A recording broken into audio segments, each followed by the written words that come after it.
네, 오늘 시장의 핵심 이슈 짚어보고 그에 따른 전략 세워보도록 하겠습니다. IBK투자증권의 영업부 박근영 차장과 함께하겠습니다. 안녕하세요. 네, 안녕하십니까. 네, 이 코스피가 오늘 2,700선에서 계속 흘러가고 있습니다. 장 초반에 비해서는 좀 아쉽게 흘러가고 있습니다만 그래도 2,700이라는 점 좀 돋보이는데요. 가보지 않은 길이어서 앞으로의 방향성 체크는 좀 어려운 것 같아요. 시장 어디까지 갈까요?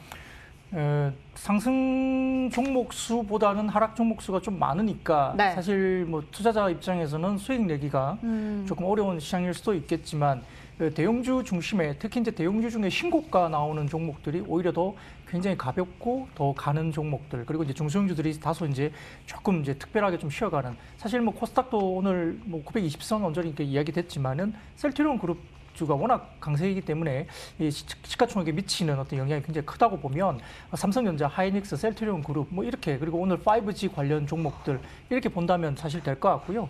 그 부분에서 지금 최근에 2,700포인트 정도 올라올 때 외국인이 주도를 했는데 오늘 약간 수급이 주춤하긴 하지만 그럼에도 불구하고 외국인 수급은 여전히 좋을 수밖에 없다는 국면이고 지금 구리 가격도 2014년 이후 최고치까지 올라오고 있는 상황입니다.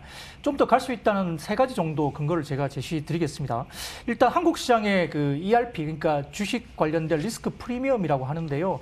연초 5.8%대에서 코로나19 영향으로 3월달 7%대까지 빠르게 급증을 했었습니다.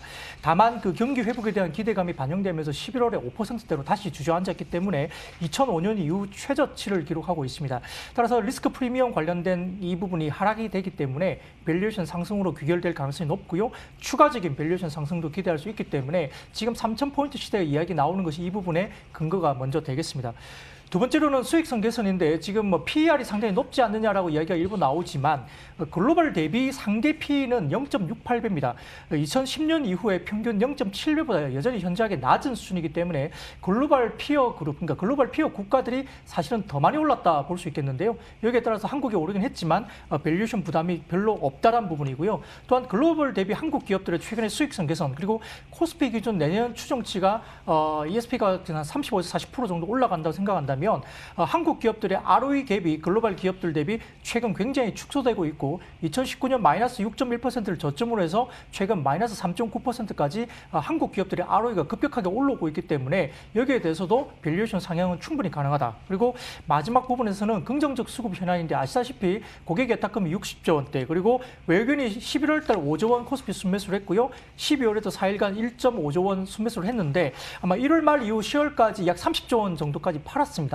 새롭게 사기 시작한 게 11월부터 전체 판 금액의 올해 연간 판 금액의 25% 정도밖에 안 들어왔기 때문에 평균으로 회귀한다면 약 25조 원 가량의 추가적인 순매수 가능하고요. 아마 밴드 상단까지 산다면 약 50조 원까지도 외국인들이 살 수 있는 여력이 있습니다. 여기에 따라서 여전히 유동성은 풍부하게 넘쳐지고 있다는 부분이죠.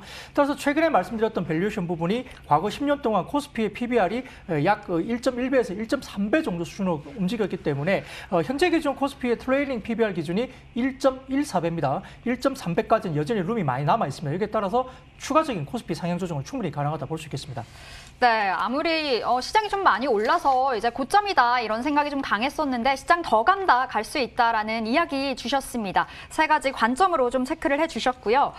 녹십자 이야기 해볼게요. 녹십자에서 개발하고 있는 혈장 치료제로 첫 완치자가 나와서요. 오늘 관련주들이 급등세를 보였습니다. 그 종목들에 대한 투자 의견은 좀 어떠신지요?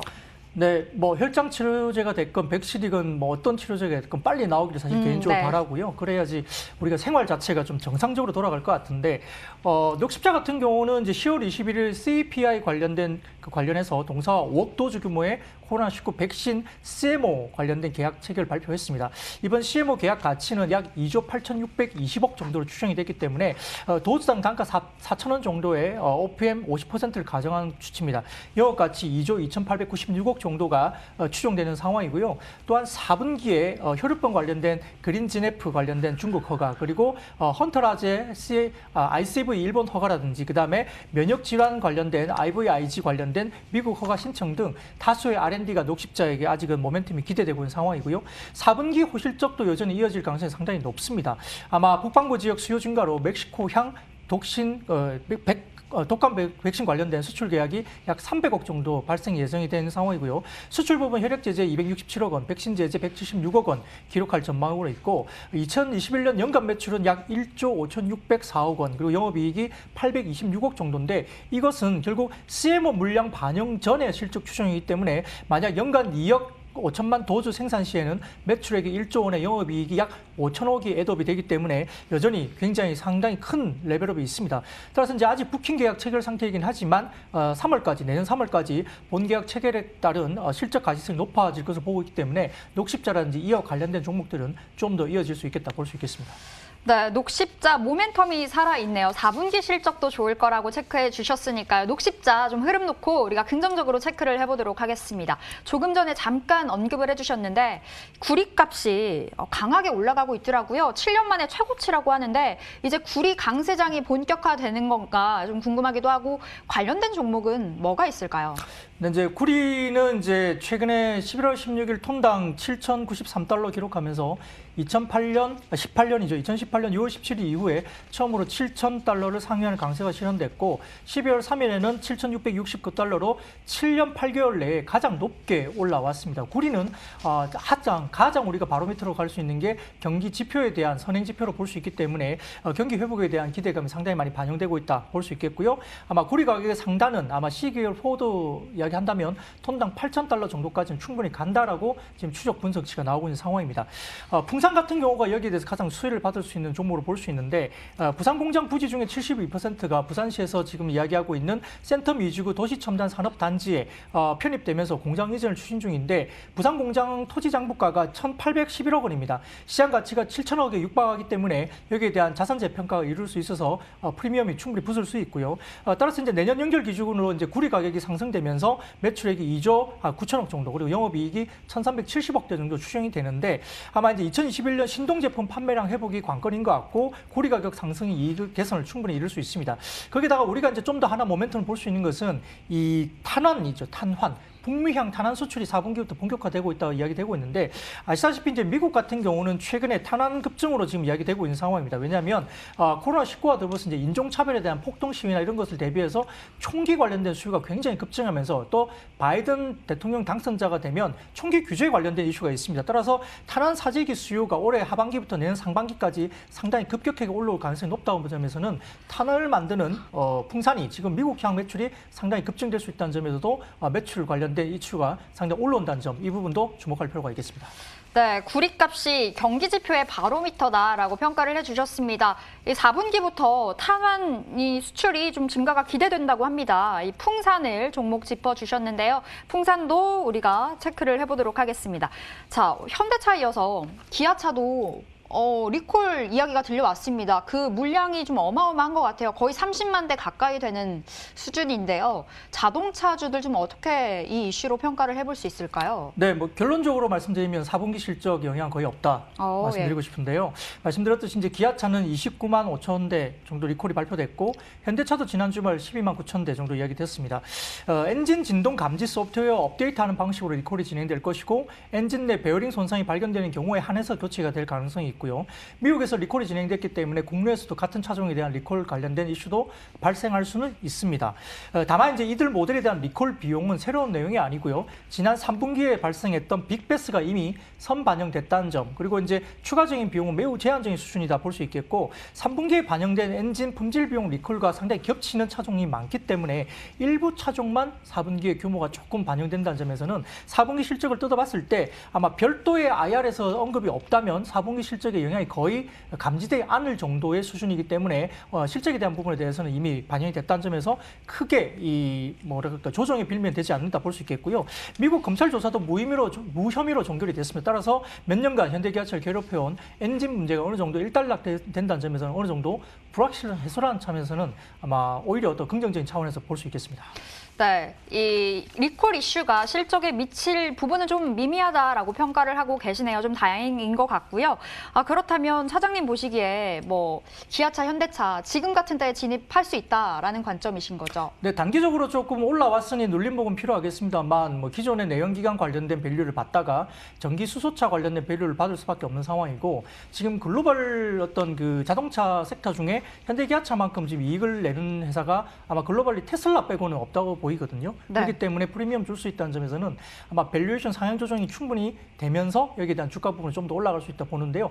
다만 이제 환율이 변수입니다. 지금 뭐 좀 이따 바로 말씀드리겠지만 환율 부분이 아마 좀 더 워낙 강세가 지속되면 자동차 부분에 대해서는 썩 좋은 편은 아니거든요. 네. 그 부분은 좀 경계를 하셔야 될 것 같습니다. 네, 환율을 약세, 뭐 수출 기업에게는 좀 타격이 될 수 있을 것 같습니다. 다만 현대차, 기아차 좀 긍정적으로 보고 계십니다.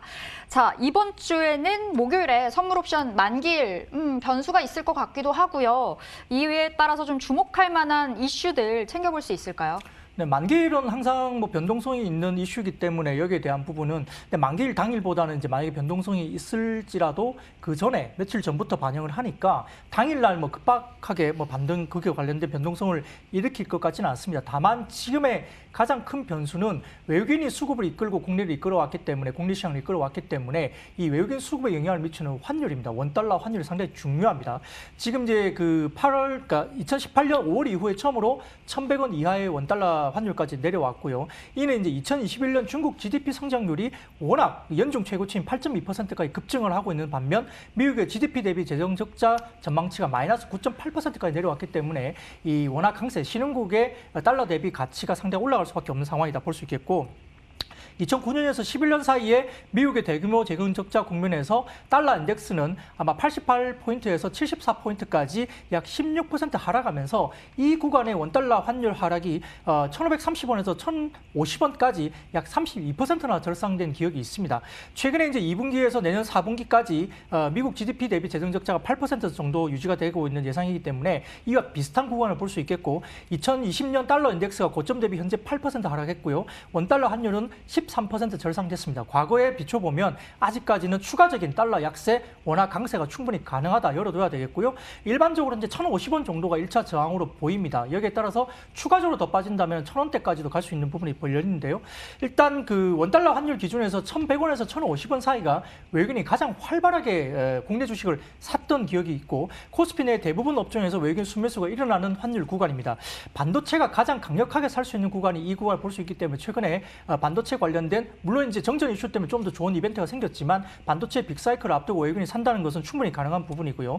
또한 이제 상대적으로 1,100원에서 1,050원 사이의 원달러 환율 구간에서 영업이익 추정치 상향 조정되고 월평균 주가 수익률이 상대적으로 높았던 업종은 소프트웨어 그리고 화학 건설, 증권 정도가 될 수 있기 때문에 최근에 건설주에 대한 이슈를 좀 더 보셔야 된다 볼 수 있겠고 만약에 1,050원을 넘어서 1,000원에서 1,050원까지 원화 강세가 국면이 된다면 전반적으로 외국인들은 코스피 내에서 대부분 업종에 대해서는 오히려 매도세 그러니까 수출 기업이 많기 때문에 아마 수익성 악화에 대한 부분에서 외국인이 매도세를 하지만 그럼에도 불구하고 평균적으로 주가 수익률이 좋았던 것은 증권 업종을 볼 수 있겠고요. 또한 여기 해당 기간에서 건설이라든지 그다음에 지주회사가 외국인 순매수로 전환되면서 좋았다는 점에서는 이 환율 구간에 대해서 굉장히 유리한 업종을 좀 더 구별하면서 볼 수 있겠습니다. 따라서 아직까지는 외국인들이 좀 더 살 수 있다면 대형주 위주로 볼 수 있겠고요. 중소형주는 1월 효과를 대비한 12월 말이나 1월 정도에 좀 더 접근하는 것이 좋다 이렇게 바라보겠습니다. 네, 이 달러 환율 원화 강세 기조에서 좀 건설주 이야기도 주셨고 건설주 안에서 그럼 어떤 종목 우리가 짚어서 볼 수 있을까요? 네, 현재는 지금 뭐 GS건설이라든지 이런 부분이 좋은데 네. 만약에 지금 유가가 50달러까지 좀 더 올라갈 수 있다고 본다면 유가는 좀 더 올라간다 보거든요. 경기 회복에 따라서 그렇다면은 해외 플랜트나 이런 쪽에서 뭐 강세를 보이고 있는 현대건설도 마찬가지겠고요. 네. 이런 부분도 좋고 뭐 GS건설이 좋아지면은 뭐 여러 가지 부분에서 자이 S&D라든지 이런 것도 봐야 될 것 같고 그다음에 최근에 대림 산업이 이제 물적 분할도 이제 결정을 했지 않습니까? 대림 산업이 굉장히 그 분할 이후에 상당히 좀 주목을 할 수 있다면 최근에 지난주 금요일 날 대림산이 5% 정도 올라왔는데 최근에 좀 쉬었고 이런 부분에서 볼 수 있겠고요. 삼성물산은 전반적으로 좋습니다. 근데 이제 지배구조 이슈가 있기 때문에 변수는 있지만 그래도 최근에 12만 원대에서 최근 많이 쉬었거든요. 이 부분에서 레벨업도 충분히 가능하다 볼 수 있겠습니다. 네, 건설주에 대해서 좀 자세하게 짚어주셨습니다. 아까 대형주 계속 갈 거다라고 이야기 주셨는데 워낙 우리 개인 투자자들은 지수 잘 가도 내 종목 안 가니까 참 체감은 부진하거든요. 중소형주 바라봐야 될까요? 어떤 종목 좀 매력 있을지요? 네, 뭐 종목을 집어드리긴 좀 힘들긴 하지만 네. 지금 오늘부터 시작됐다고 느껴지는 게 5G 통신 장비입니다. 그리고 개인적으로는 통신 서비스도 너무 싸다고 느껴지기 때문에 조금 호흡이 긴 호흡으로 봐서는 통신 서비스, 뭐 SK텔레콤이나 LG유플러스는 분명히 사서 포트에 담아두면 굉장히 좋은 수익을 낼 수 있다 볼 수 있는데 당장 수급은 통신 서비스보다는 통신 장비주로 들어가고요. 지금 내일 같은 경우에 중국의 주파수 경매가 마지막으로 이루어지거든요. 이 모멘텀을 가지고 오늘 먼저 오르는데 미국의 주파수 경매가 내일 끝나고 나면 발주가 바로 나올 겁니다. 그래서 일부 뭐 리포트에서는 1분기 말부터 발주가 시작될 것으로 얘기되지만 개인적으로는 12월부터 발주가 이미 시작될 걸로 봅니다. 따라서 12월 중순 이후부터는 발주가 가시적으로 보이는 종목들 그리고 삼성전자가 지금 이제 관련된 계열사 서플라이 체인들의 통신 장비주들의 지금 이제 회의가 12월에 있을 걸로 지금 확인이 됐기 때문에 이번 12월 달에 아마 삼성전자가 발주 관련된 이슈를 그때 회의 때 공식적으로 이야기할 가능성이 높아서 통신 장비주들은 이미 시작됐다. 그래서 가장 큰 뭐 대장주는 역시 KMW인 것 같고요. 그다음에 이제 다산 네트워크스 이노 와이어리스, 솔리드, 그다음에 RFHIC 이런 종목들이 두루두루 올라갈 것으로 보여서 오늘 시작된 랠리가 이제는 12월 1월 달에 아마 본격적으로 시작될 것이다 보고 있습니다. 네, 아주 속 시원하게 말씀을 해주셨습니다. 이 통신 장비주 바라보자 긍정적으로 좀 체크를 해주셨네요. 그 안에서 관련 종목들 짚어주신 부분 우리가 기억해서 대응해 보도록 하겠습니다. 자, 이렇게 해서 지금까지 IBK 투자증권 영업부 박근영 차장과 함께 봤습니다. 말씀 고맙습니다. 감사합니다. 네, 오늘 준비한 빨간맛 1부는 여기까지입니다. 저희는 내일 다시 더욱더 알찬 내용으로 들고 돌아오도록 하겠습니다. 시청해주신 여러분 고맙습니다.